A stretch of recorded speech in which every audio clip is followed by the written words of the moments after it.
A former Bucks County Deputy District Attorney, is an Iraqi war veteran and a major in the Marine Reserves.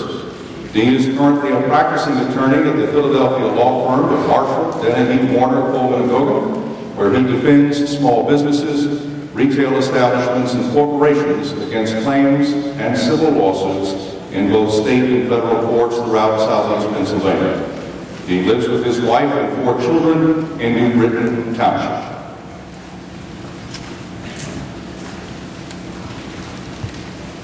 Are you ready? Yes, sir. Here we go. Why do you want the job, and explain how you were the best person to defeat Congressman Patrick Murphy? You have 1 minute. Thank you. Ladies and gentlemen, I'm running for Congress in the 8th District because I want to restore character and integrity to this position. And I also want to hold Patrick Murphy accountable for his votes, which I believe are inconsistent with the will of the people of the 8th District.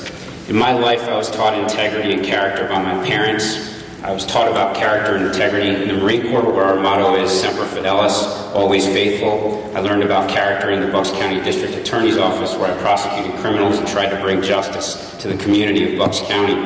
I would like to do that as your congressman in the 8th District of Pennsylvania. I believe I have the tools, the experience to do that. What should the federal government's role be in managing, controlling, or delivering health care? You have a little over a minute because you came in under that. I believe that the federal government's role in everything is to allow the free market to prevail. I believe that our healthcare system certainly is in need of reform. It's too expensive, and for some people it's inaccessible. However, the current process that the government is undergoing by nationalizing our healthcare system is the wrong answer. I believe the federal government needs to deregulate, it needs to increase competition, and it needs to provide incentives for insurance companies to provide competitive rates and competitive policies so that the American people can benefit from that. Other than that, I believe the federal government's responsibility is to stay out of the way. Is there anything in the current House or Senate version that is now in conference that you would support? I would support certain types of regulations that would exist to provide people the maximum choice. However, I would not support any regulation that would require people to take health care against their will and that would force all American taxpayers to underwrite health care for all American citizens. The third question. What is the 10th Amendment to the U.S. Constitution, and what does it signify to you? Can you give examples of where you think it may have been violated? I believe the 10th Amendment stands first and foremost for the principle of federalism. I believe that the federal government has a very limited and circumscribed role in our government, and I believe that the states should be the primary home for regulations and for laws. I believe that the federal government has usurped the role of the states, and I believe it's behaved in an entirely unconstitutional fashion in doing so. Do you have a particular example where you think that usurping has taken place? I believe it's taken place in the area of healthcare, the healthcare reform. I think it's taken the prerogative away from the states, and I believe it's also taken place in the way that the TARP has been implemented by taking money from the people, the hard-earned tax dollars of the American people, and spending it to bail out businesses that are failing instead of allowing the free market principles to take place.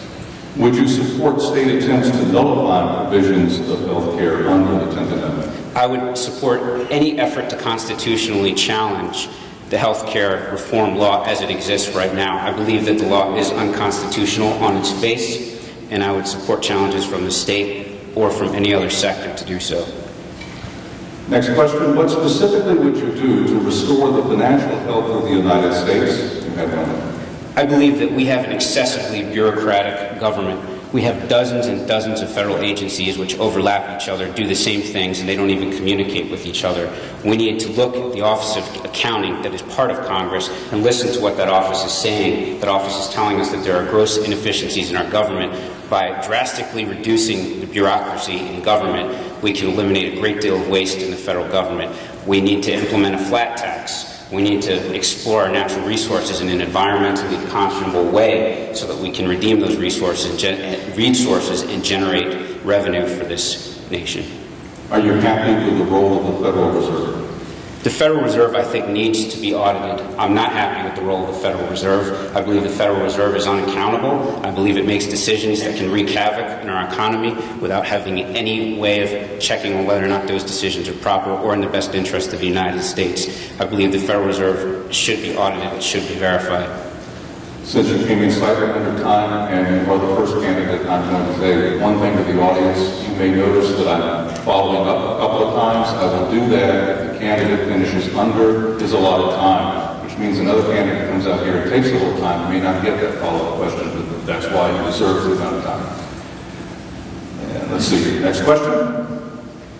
Will you pledge to vote against every income tax increase and every hidden tax, such as those proposed in health care reform? Yes. Don't take us time. Would you agree to limit your term in office? If so, how many terms would you limit yourself to? I would limit myself. However, I do believe there is wisdom in the electorate. I believe there are built-in term limits because voters have the ability to send people home if they don't like them, and they have the ability to keep them there if they're happy with them. I would stay there as long as I feel as though I'm doing a proper job. Not limit yourself? I would limit myself by staying there as long as I felt I was doing a proper job and serving the people of the 8th District. All right, these are answerable by a yes or no. There's a series of them. Will you lead the fight to drill for oil in American fields? It has to be yes or no. I would say yes, but there's a lot that I can't say. I'll take your time, please. Will you lead the fight to build new nuclear power plants in the United States? Again, the tip of the iceberg answer is yes. Do you believe man-made pollution is a significant part of global warming? No. Do you believe Roe v. Wade should be weakened to any degree? I'll repeat it. Do you believe Roe v. Wade should be weakened to any degree? Do I believe Roe v. Wade should be weakened to any degree? Yes. I believe it was a bad decision, yes. President Obama has directed federal authorities not to go after people who use marijuana for medicinal purposes in states that have authorized the use of medicinal marijuana. Do you agree with his order? No. Next question. Specifically, how do you propose we address the illegal alien problem in the United States? We need to enforce our immigration laws.